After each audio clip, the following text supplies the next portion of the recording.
非常开心能够邀请到 Cindy 来跟我们分享她的斜杠人生。Cindy 的主业是澳洲国内及短程国际线的空服员，那她的副业呢是将自己的兴趣转化为另一份收入的来源。今天我们就在巴罗沙谷的林道薰衣草农场和 Cindy 一起聊聊。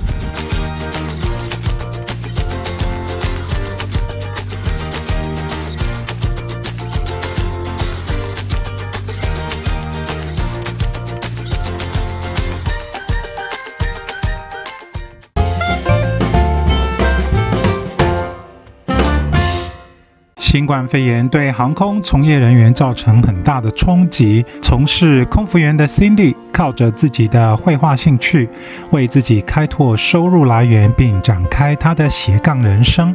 Cindy, have you heard of the word Slashie? Yes. So do you think that you live in a Slashie life? I do. You do live in a Slashie life? I do. You are doing the art drawing. I am. And you did a beautiful work for me and Michael, using your spare time to do it, because your main job is a cabin crew. It is, yes. Drawing was your profession before you became cabin crew? A little bit, yeah. I went to uni and I majored in graphic design. Yep. And then from that I did like small jobs here and there, doing like logos for people or branding for their, I do like a lot of work for small businesses. In my previous job while I was at uni, a girl at my old job had asked me to draw some sort of piece of art of another friend's pet. It kind of stemmed from that, so yeah. I knew that you did my drawing roughly about 2 years ago. What made you think that you wanted to start your drawing business at that time? Well, back in my old job when I did do that piece of artwork, it was like for a dog actually. I incorporated a lot of floral elements into it. So I enjoy drawing flowers and I kind of incorporated the two unexpectedly and I really enjoyed it. And so during COVID, when we had more time on our hands, I decided, I really want to start that again. It was really good. And so yeah, that's kind of how I started to, yeah. So is that the reason why? Because you love the animals and flowers, and that's why your business name is called Petal and Paw. So I originally started offering to draw like people's pets and animals combined with like floral artwork, and now it's kind of graduated into drawing like people as well and pets and people together, and so that's how it started. 许多人在这次的疫情离开了喜欢的飞行行业， Cindy 却在没飞行的这段期间为自己找到新的机会。Since you started your drawing business, how has it been doing? Really well. I actually do a lot of prints for cabin crew. It really started with doing work for a lot of the crew, and then it kind of like spread around like with word of mouth, and now I'm getting messages from relatives of crew being like, hey, can you draw this for me? So yeah, it's really kind of like spread out a lot. So yeah, I've always got something on the go now. So because we know that the flying can be quite tiring. After you finish your duty, you probably don't feel like doing anything. How did you manage, working as a cabin crew at the same time you have to meet your deadline for your clients? Flying was very quiet still from COVID. So I would say I was probably working on this more than I was flying. So it was kind of the other way around. And then as like COVID became like less of an impact on my job and I started flying more, it kind of taught me like more like, work and work balance, you know. So I think it was just a matter of trying to fit it in and like managing to balance rest as well. So, if I've got a paxing flight, like if I'm, flying as a passenger from one place to another, I would find that as an opportunity to write. I can do my artwork. Whenever there's an opportunity, if I get a moment or like a bit of a wait at an airport, that's when I'd kind of, try and sneak that in there. So yeah, it is a bit challenging sometimes, but I do let my clients know that, just keep in mind, this is my other job as well. I'll try to get it done as soon as I can. But yeah, it's been fine so far. it's been good. Yeah. That's why so more than a year back when we were doing some flying, we need to stay in the hotel quarantine. Yeah. I knew a lot of crew, they really hated it, but you enjoy it. I enjoyed it. Is that the reason why? So did you do your drawing when you were in the quarantine? I did. I remember we used to get those trips where we'd have like the 2 or 3 day Perth trips, and we couldn't, we had to like quarantine in our hotel rooms, and I found that as a perfect opportunity to bring my laptop, be in like my own quiet space, no distractions from home, and just getting it done. I really enjoyed it. It was really good.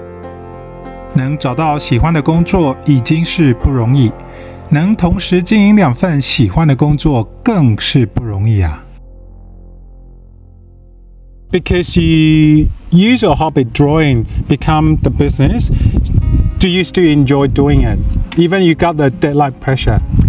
I actually like having a deadline pressure. The deadline kind of gives me a lot of motivation to be able to have the privilege of being able to bring this to my airport reserves with me, and you know, there's actually quite a bit of opportunity between flying while at work to do it. So I actually enjoy the deadlines. It's a bit of a challenge. I like it. COVID, you know, have told us a lot of things.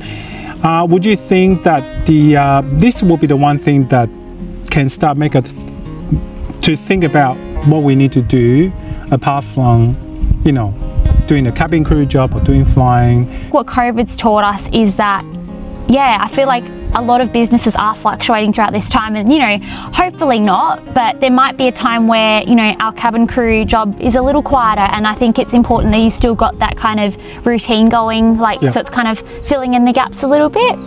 So I think that is important. Especially you know, aviation is so fragile. If you lost your job, you lost your income, you basically lost your life.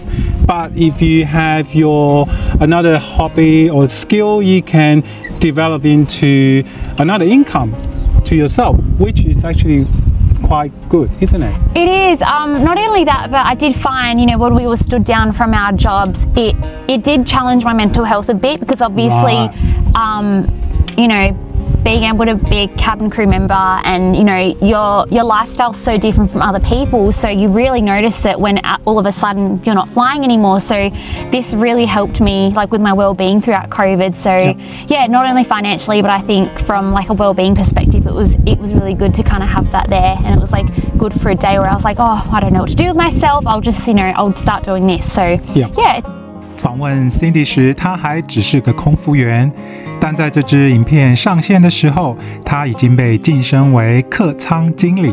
我们在这里恭喜 Cindy。Your major business resources coming from the cabin crew, your colleagues, and what any other way that you try to attract your potential clients? Well, Instagram's mainly how I started it, so I've got my Instagram page, but over time I know that different like mediums and different platforms, they do, you know, might take precedence over how much exposure you get. So I'm slowly trying to learn, you know, the ins and outs of TikTok, and I'm trying to make, you know, Instagram reels now. I feel like that's the kind of direction we're heading in. So I think it's a little bit of everything, and even word of mouth, like when I hand a print out to someone, I always encourage them, you know, post this print, tag me, you know, show your friends, and it's really helped. So it's quite a few little things, but mainly social media. I think word of mouth is very important, and also social media is very important nowadays. So in my video underneath, I will put Cindy's Instagram. If you are interested in, you can have a look at that. Thank you very much for your time. Thank you. Coming to beautiful Barossa Valley to share your Slashie Life. My Slashie Life. I've learned a new word today. But yes, thank you. Thank you. We'll see you again. Bye bye. 喜欢我的影片，请记得按赞、订阅并分享，还有要记得开启小铃铛哦。谢谢。